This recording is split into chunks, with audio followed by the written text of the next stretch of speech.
Hey, hey, hey, hey, welcome to the Jolly Good News Report. I'm Dr. Willie Jolley, and I want to welcome you to a special episode of the Jolly Good News Report, where we're going to talk to you about how to live a better life, even in the midst of challenging times. You have only just a minute, only 60 seconds, and it forced upon you. You can't refuse it. You didn't seek it. You didn't choose it, but it's up to you to use it. You must suffer if you lose it. Give account if you abuse it. Just a tiny little minute, but your eternities are wrapped up in it. And I'm grateful for this minute, this moment, this opportunity to share some ideas with you that I hope will have an impact on your thinking. Some good news in this time of bad news, sad news, depressing news, unbelievable news. We need good news. Don't you agree? We need good news this week. We have had a week, and we all know this has been a trying, challenging week for everybody. Everybody. It's been just unbelievable. But there's some good news for this week that I've got for you, some special good news. So I'm excited about it, and I'm excited about you being with us, and I'm grateful for the opportunity to have this time with you. So join us, join us, join us. Now, the first thing I want to do and encourage you to do is do me a favor.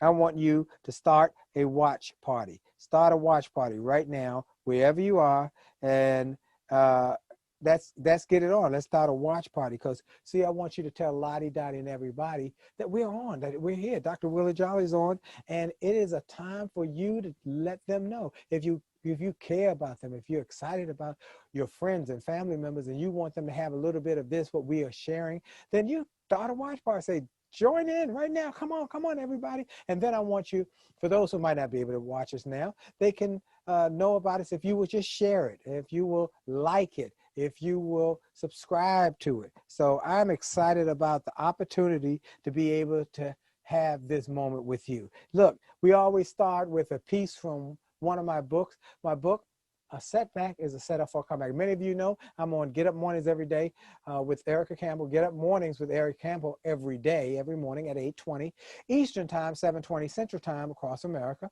And I want to encourage you to listen. But if you are not able to listen, or you don't get that station in your city, then you can just go to winwithwillie.com and sign up for my Willie Jolley newsletter. I send out a video version of the 1-minute messages that will inspire you, encourage you, and you can get that free.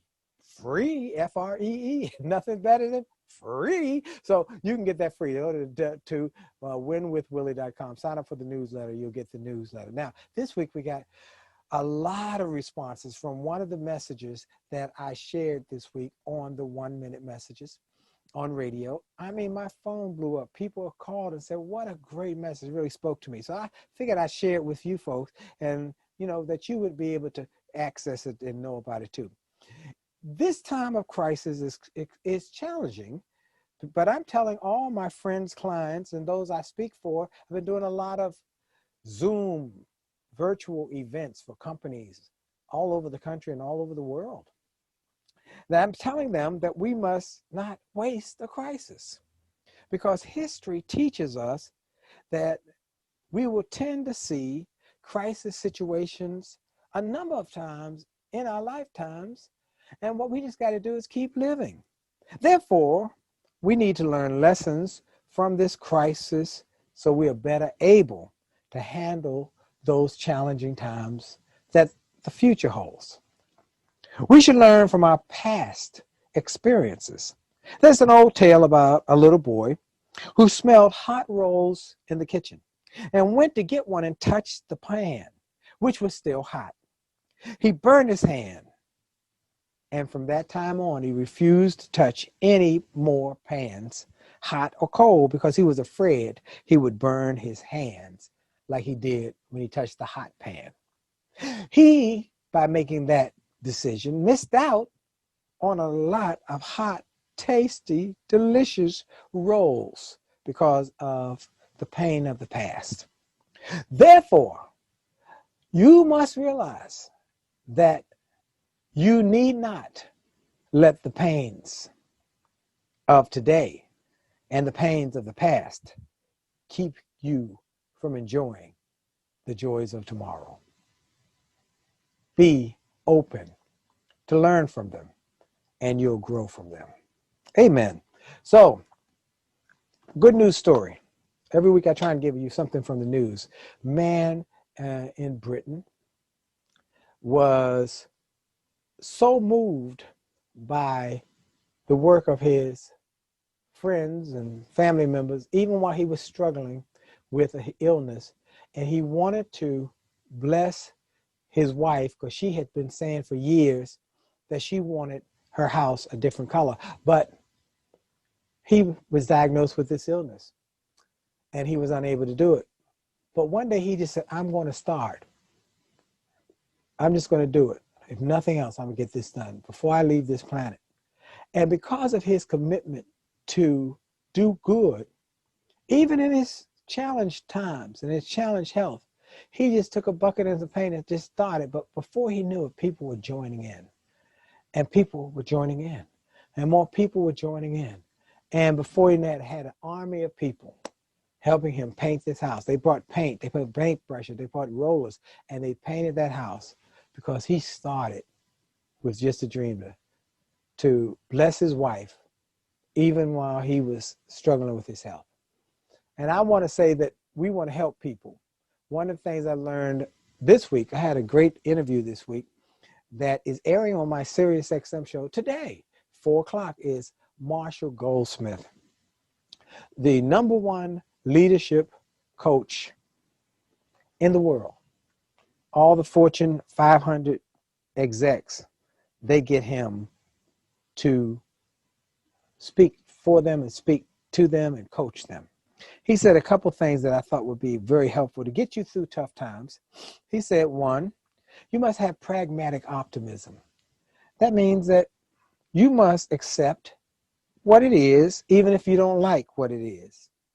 But then you must make a decision and not fixate on the things that you cannot change, but to change the things that you can. And then do your best wherever you are. Wherever you are, just make a commitment to do your best.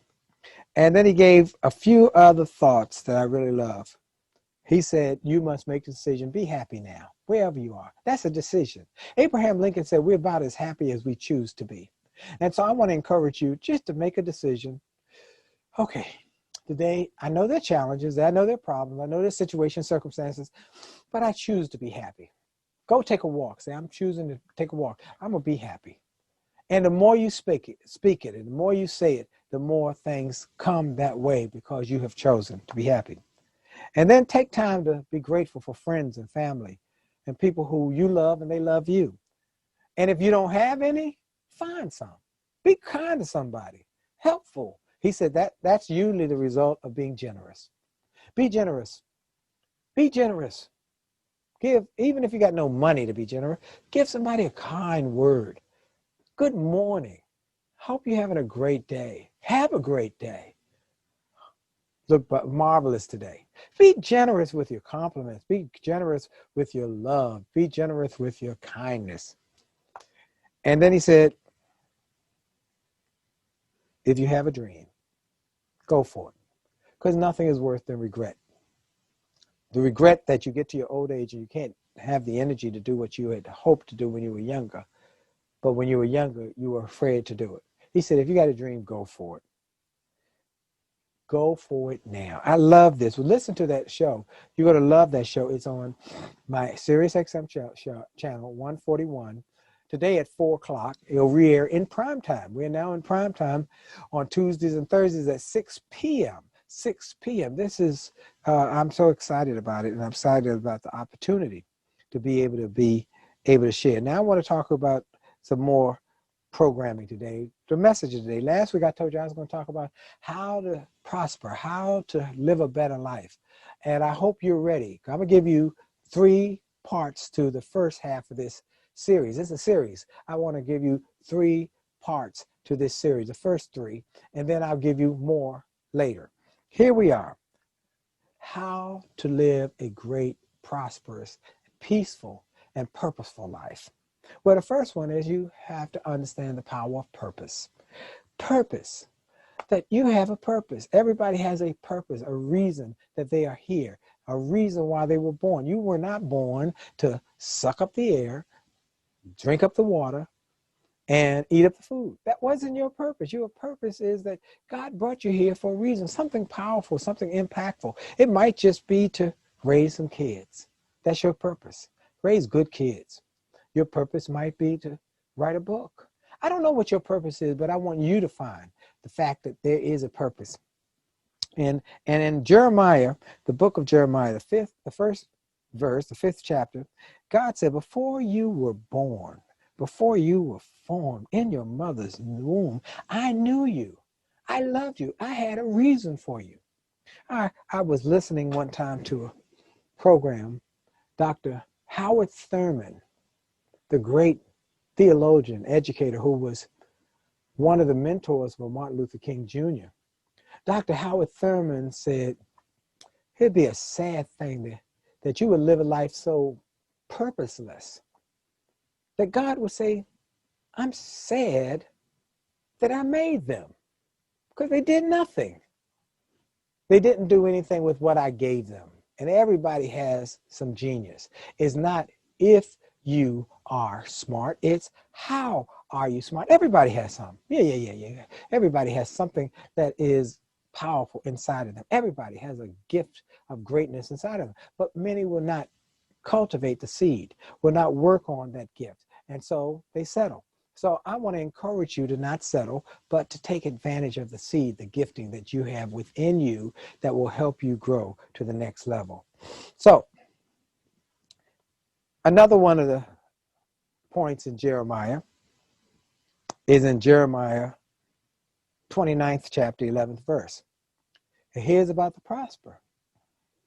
God said, I know the plans I have for you, declares the Lord. Plans to prosper you and not to harm you. Plans to give you a hope and a future.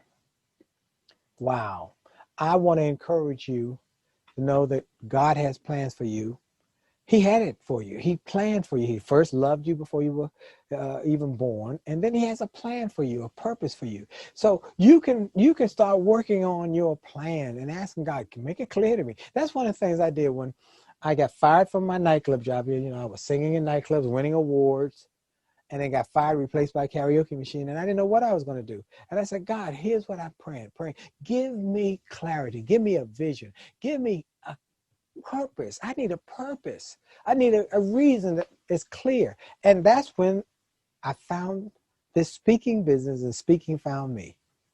And once I found it, I said, this is it. Now, I don't know what your purpose is, but everybody got something. Find it and ask for God to bless you and say, hey, show it clearly to me. Because I want to be able that when I finish this journey, when I finish this road, when I finish this race, that you'll say, well done. Well done. You did a good job. You lived a life that was well lived. Come on up. Come on. Because one day, let me tell you something, folks. We're all going to leave here one day. That's for sure. And it's not a maybe, not a might. We're going to leave it. And let me tell you that. And the thing is, I was on a radio show not long ago, and I told him, you know, we're all on the road to death. I'm just not trying to get in the passing lane. I'm not trying to get in the passing lane. I want to live as long as God gives me the opportunity. And then when my time is ready for me to go, that I'll do it. But here's my goal. I plan to die young at an old age.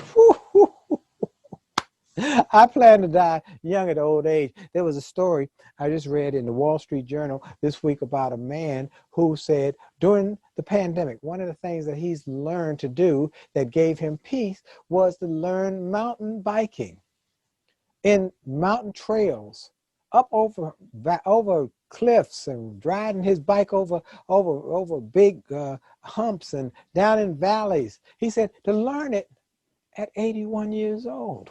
Wow. He said, you know what? I'm deciding to live all my life. You know, some people live their life to their 65 and then they wait to die. No, I don't want you to do that. I want you to Start living at 65. You might retire from one thing, but start looking at your next thing. What's the next thing? All those years of experience, what can you do? Maybe you'll mentor. Maybe you'll start a side business. Maybe you'll have some new opportunity. Maybe you'll write a book about your life, a memoir. I don't know what it is, but find something that gives you passion and excitement and energy. Maybe it's taking time with your children and your grandchildren and teaching them and pouring into them all the things that they'll need to know to have a successful life. I want you to do that. So first, you got to have a purpose. After you have a purpose, then I want you to get some passion. Life is about passion.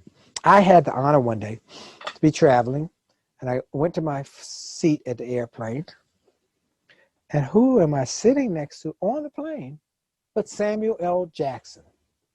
You know, the great actor. I said, whoa, Samuel L. Jackson. Now, he wasn't initially very talkative, but I gave him my card. I said, I'm host of an XM show, and man, I love your work. I just want to ask you a question. On my show, I ask people, what keeps them going? What moves them? He said, it's a good question. He said, it's my passion. He said, it's my passion. I'm passionate about this. He said, because see, as a kid, I stuttered. And I struggled with stuttering and being able to communicate effectively. And I started acting like I was somebody else to be able to get the words out. And it became my passion. Acting became my passion. And I just kept doing it. He said, as you might have noticed, I'm in a lot of movies. And you know what? He's one of the most working actors of all times. He's been in more movies than almost any other actor over this last decade. Everywhere you look, Samuel, he said, I keep working because I'm passionate about it. Sometimes people come to me, they have a script and they don't have a lot of money, but I'm passionate about it. And I keep working, and some of those movies become very popular. He said, because I'm passionate about it. When you find that thing which you're passionate about, then it'll change everything. Albert Einstein, the genius, said, I have no special talents. I have only passionate curiosity. I'm trying to learn more. I want to be like that. I want to learn more. I'm asking people questions. I was on the phone yesterday talking to a radio program. I said, when I spoke for your company and the stations, they said something about this, and I want to know, how does that work? And he gave me great information. He said, why are you interested? I said, I'm just curious. I'm always trying to learn more. I'm trying to develop my ability. So I love that quote by Albert Einstein. And then I love this quote by E.M. Foster. One person with passion is better than 100 people who are merely interested. Well, that's interesting. But I'm passionate. I want to know more. I want to do more. I want to be more. I want to achieve more. I'm passionate about motivating people. I remember when my kids were little, we'd be on our way somewhere and we'd go get gas, and someone in the gas station would come up to the window and ask, could they pump the gas for us, or they ask for a handout, and they said, oh, here we go, because they knew I was going to go out and I was going to talk to them and I was going to motivate them, even in the few minutes I had while we were getting gas, because I said, why are you settling? And one guy, Bobby, at Rhode Island Avenue and New Jersey Avenue, there was a Hess gas station. Bobby used to be there, and he'd ask for a handout. I said, why are you settling for pennies when you can have it? He said, because I don't know if I can do better. I said, yeah, you can do better. You can do whatever you want to do. He said, but I didn't have education. I said, so? That doesn't limit you. And he kept being discouraged by his family and friends over the years. But I kept encouraging him. And every week I'd come and he'd be there. He'd say, oh, Mr. Jolley, how you doing? And I said, what's your passion? He said, I want to have a business. And he went from, he couldn't do anything now. I want to have a business. I said, okay, well, let me tell you how to get started and what you should be doing. And I think I gave him one of my books. I gave him my Only Takes a Minute Change Your Life book. And next week I saw him. He said, I've read your book, Mr. Jolley, and I'm thinking different now. I'm thinking bigger. I said, great, Bobby. And then things started going, and he started doing this and that, and little jobs here and there. And before you know it, Bobby was growing. And Bobby was growing exponentially. And when Bobby finally was no longer there, I asked everybody, where's Bobby? They said, you didn't hear? He saved up all his money. He saved up all his little money, and he bought a hot dog cart. And he's down at the monument. He has a hot dog business. And Bobby went on to build a very successful business with a number of carts, hiring people who were formerly homeless and formerly working on the street, doing odd jobs. And Bobby built a business because he got passionate about his possibilities. So I want to say passion. One person with passion is better than 100 people who are merely interested. And then there's planning. So we got purpose, passion, get a passion, and then planning. In the book of Luke, I love learning through the Bible and looking for success lessons through the Bible. Now, most people look through the Bible and see salvation messages or messages, you can't do this or you can't do that. But I look for the Bible, I'm thinking of things where it's telling me what I can do, what I can be, what I can achieve. And that's what I want to talk to people about, achievement-based faith. Faith that is driven by your, and achievements that are driven by your faith. And so planning in Luke, in the 14th chapter, 20th, for which of you, intending to build a tower, does not sit down first and count the cost, whether he has enough to finish it? Which one of you would do that? No. Jesus was telling people that plan, get a plan. It doesn't have to be in concrete, but start a plan. And I had to learn to do that because I was always flying by the seat of my pants, but I had to start developing some plans and some processes so that I could start to have greater success. We're working on a lot of projects now that are part of a bigger plan. And so I am encouraging you to plan. Now, I used to have a mindset where I just have a goal, but I realized now that I've gotten older, hopefully wiser, that I don't have to have a goal. I have multiple goals. I have a personal goal. I have a professional goal. I have a financial goal. I have a health goal. I have a family goal. I have numerous goals, and I plan through these different goals that I have thought about rather than just, I got a goal. Now, it was a good place when I got started just to have a goal, but then I learned how important it was not just to have a goal, but to have many goals that would help me to reach my destiny or my best me. You know, other thing I tell you, people talk about destiny, that, you know, don't miss your destiny. Well, I really think your destiny is what you choose to be willing to do it. And I love what Barack Obama said. He said, destiny is not a place to be given to you. It's a action place that you will achieve. It's something you make the decision that you're going to go there, because many people have the capacity. This just needs some motivation, some inspiration, some encouragement. That's why I'm here. Jolly good news. Nothing but good news for you, to encourage you, to inspire you, to empower you, that this is your time. Even in the challenging situations we're in America, this is your time. Then understanding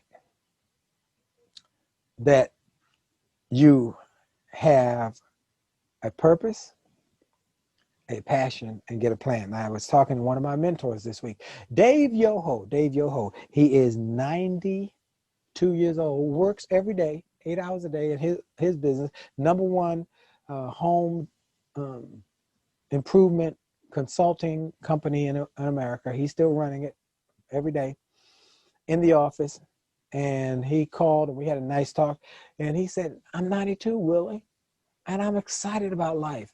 And I love this quote that comes right from that thinking. Retirement at age 65, what? That's ridiculous for me. When I was 65, I still had pimples. I can't get old. I'm still working. And I can't die because I'm booked. I look to the future, because that's where I will spend the rest of my life. The 81-year-old man who learned to ride a mountain bike in dangerous, difficult trails. And a 92-year-old man who walks in the office every day and says, good morning, everybody. It's going to be a great day. Let's go to work. And he works 8 hours every day and is excited about life. They say, why are you working? He said, because I can, and I'm going to. And that's what keeps me young. I'm encouraging you as we look at this beautiful thing called life, that you make the most of it, that you have a positive attitude. Make up your mind that you're going to live life all your life and give life all you got. I'm excited about my life. I'm excited about your life. And I'm excited about the possibilities for your life. So I want to encourage you to make sure, if you don't have my book, A Setback is Set Up for a Comeback, I want you to go get it right now. Go to wjspeaks.com. Order that book. Go through it. It will bless you. It will inspire you. It will empower you. It will encourage you. And it will give you principles that will help you turn these times of setbacks into great comebacks. It's not, these principles didn't come all from me. In fact, I tell people often, that book didn't come from me, came through me. Let me say that again. That book did not come from me. It came through me. And I'm grateful that I was able to be the conduit that God used to get this message out to the world. And so many people have said it's blessed them, it's encouraged them, it's uplifted them, it's inspired them, and it's changed their lives. So go to wjspeaks.com and look for my products, my books and products, and get that book. Get a couple copies. Get some for your friends and family members. And if you do, if you let us know, if you buy it online and then send a note, I'll even sign them for you and send them your way. Well, look, hope you enjoyed today's Jolly Good News Report. And so we're giving you nothing but good news. If you came to get bad news, not here. Nothing but good news. It's the Jolly Good News Report here on the jollygoodnews.org Facebook page, or Jolly Good News Facebook page. Go to jollygoodnews.org. And if this is a blessing to you, make a donation. We want to bless more people as we get more opportunities to give more. And it comes from your help. I appreciate you. Well, my time is up. I want to thank you for your time. And I want to encourage you to stay connected to us and follow us. And then, as we said, share this with everybody you know. Tell them Dr. Willie Jolley is doing a weekly message now just to inspire people. You need to be checking it out. You need to be part of it. And just stay connected to us. We appreciate you. We appreciate your giving at the jollygoodnews.org site. We appreciate your support. We appreciate your sharing this. And we appreciate your being the best you can be. Be generous. Be loving. And remember, your best is still yet to come. God bless you. Talk to you later. Have a great day.